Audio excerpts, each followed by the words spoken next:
सुप्रभातम। सर्वेभ्यो नमो नमः। सर्वेषां स्वागतम। मम नाम पंकजः मिश्रा अस्ति। संस्कृत अध्यापकः, संस्कृत विभागः, महात्मा गांधी शिक्षण संस्थानं दरभंगा।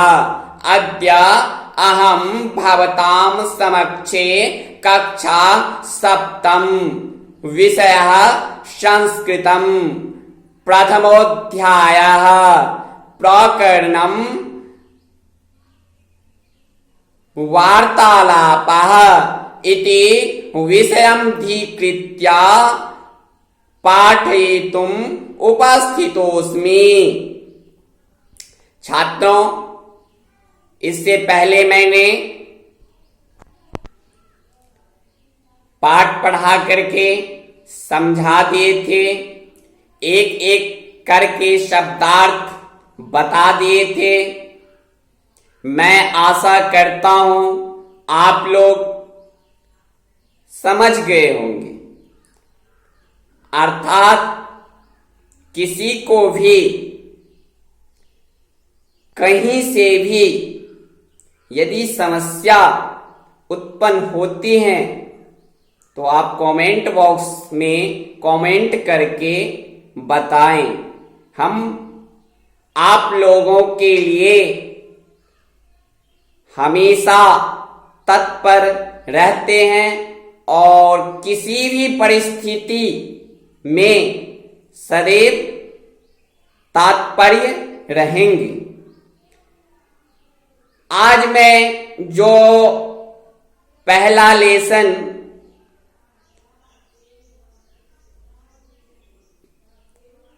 पढ़ाए थे उसका क्वेश्चन आंसर कंप्लीट करवाने जा रहा हूं। सबसे पहले आप लोग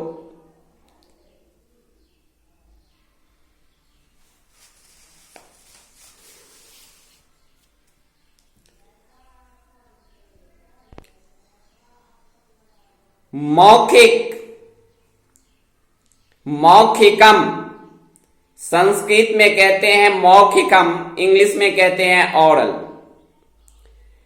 निम्न शब्दान उच्चैः पठत यानी इसका हिंदी अर्थ होता है निम्न शब्दों को जोर से पढ़िए। इंग्लिश में कहते हैं read the flowing words loudly.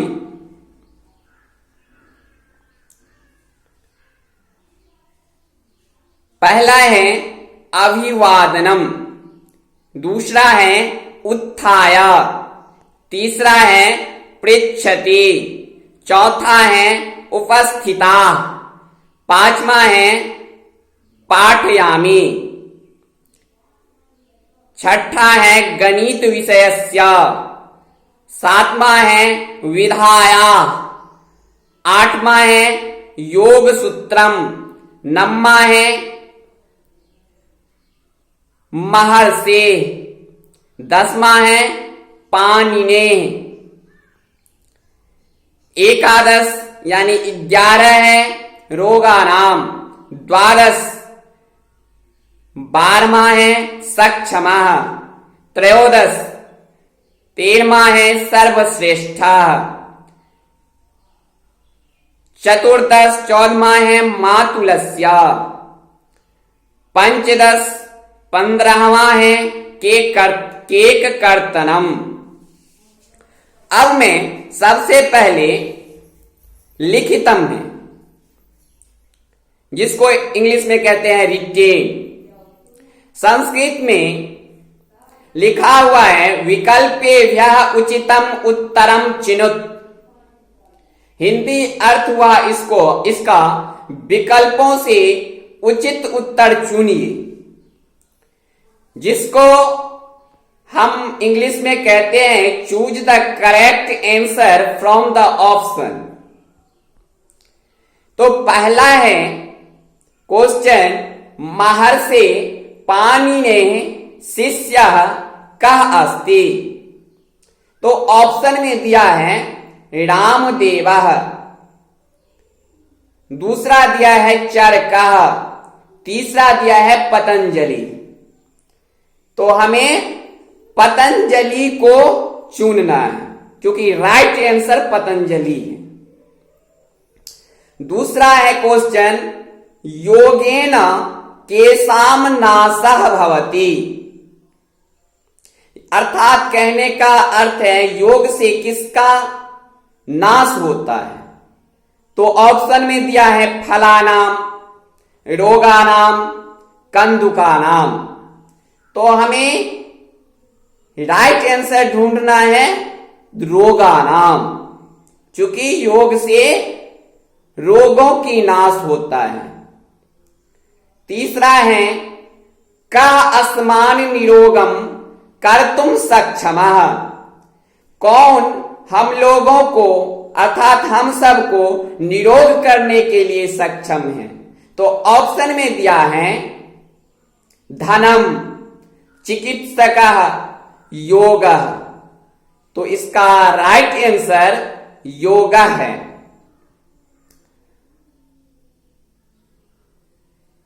अब चौथा में दिया है जो विनीता कदा गृहम् आगमिष्यति, यानी विनीता कब घर आएगी? तो अष्टवादने, ऑप्शन में दिया है पंचवादने, द्विवादने, अष्टवादने। तो जो मेरा राइट आंसर है वो अष्टवादने है। फिर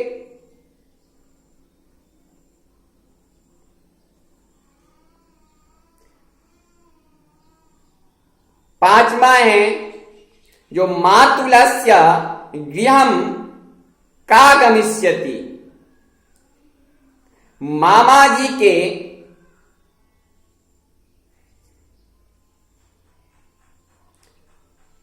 पांचवा ऑप्शन र का मातुलस्य गृहम् कागमिष्यति, यानी मामा जी के घर कौन जाएगी? तो ऑप्शन में दिया है विमला, विनीता, सुनीता। तो हमारा जो राइट आंसर है वो विनीता है। अब दूसरा क्वेश्चन नंबर दूसरा में है एक पदेन उत्तरत, यानी एक पद में उत्तर दीजिए। Answer in one words. तो क्वेश्चन है क विनीता विमला च कुत्र मेलिष्यतः, यानी कहने का अर्थ है जो विनीता और विमला कहां मिलेगी? तो विद्यालय, विद्यालय में मिलेगी। दूसरा ख है, कहता है वो जो योग भारतस्य कीदृशी विधा अस्ति, यानी योग भारत का कैसी विधा है? तो इसका आंसर होगा प्राचीन।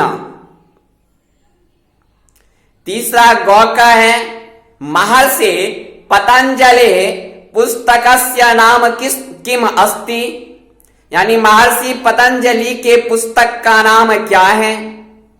तो योग सूत्रम। घ का क्वेश्चन है कक्षायाम कः प्रविशति, यानी वर्ग में कौन प्रवेश करता है? तो शिक्षकः। पांचवा है संपूर्ण विश्वे कस्य चर्चा अस्ति, तो आंसर होगा योगस्य। अब कहता है पूर्ण, तीसरा क्वेश्चन नंबर है तीसरा, जो पूर्ण वाक्य न उत्तरत, यानी पूर्ण वाक्य में उत्तर दीजिए। इंग्लिश में कहते हैं answer in A complete sentence. तो पहला क्वेश्चन है क का जो अंतरराष्ट्रीय योग दिवस कदा मान्यते, तो हमें आंसर लिखना है जो जून मासस्य 21 अंतरराष्ट्रीय योग दिवस इति अपि आयोज्यते। ख का है जो क्वेश्चन है योग विधाया जनकः कः अस्ति, यानी योग विधा के जनक कौन है। तो हमें आंसर देना है योग विधाया जनकः महर्षि पाणिनेः शिष्यः महर्षि पतंजलि अस्ति।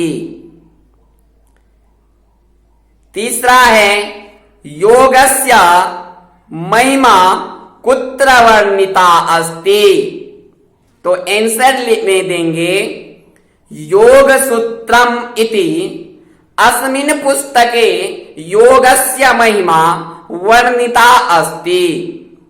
चौथा घ का क्वेश्चन है विनीताया अनुजस्य जन्म दिवस कदा भविष्यति, तो आंसर देना है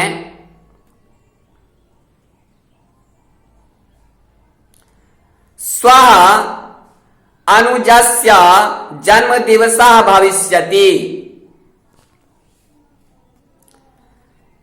पांचवा र का क्वेश्चन है विनीता अनुजाय किम दास्यति, तो आंसर देना है तस्मै कंदुकम चाकलेहम च दास्यामि।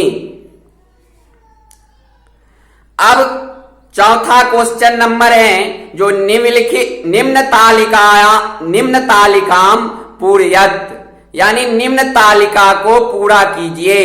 इंग्लिश में कहते हैं कंप्लीट द फ्लोइंग टेबल। अब एक वचन द्विवचन बहुवचन दिया है और द्विवचन के पास खादतः लिख दिया है और एक वचन और बहुवचन के पास नहीं लिखा है। तो एक वचन के पास हम लिखेंगे खादती और बहुवचन के पास लिखेंगे खादंती। अब वैसे भी एक वचन के पास पतिष्यसि यानी लट लकार का उत्तम पुरुष का एक वचन लिख दिया है। अब कह रहा है कि द्विवचन और बहुवचन में हमें लिखने के लिए, तो द्विवचन में होगा पतिष्यथा और बहुवचन में होगा पतिष्यत। अब वैसे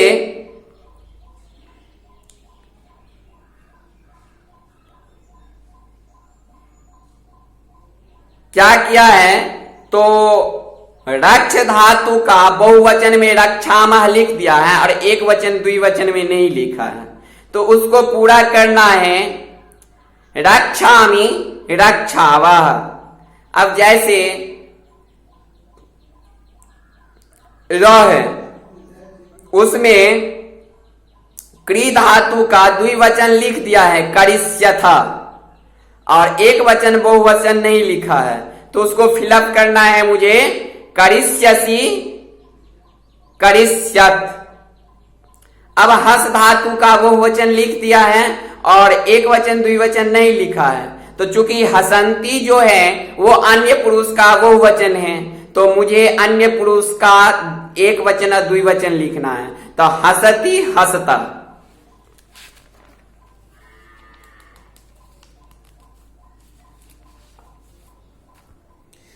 अब कुछ वीडियो लंबा होने के कारण मैं यही विराम करता हूं और जो क्वेश्चन आंसर करवाना बच रहा है उसको मैं कल के वीडियो में बताएंगे। धन्यवाद। जयतु संस्कृतम जयतु भारतम।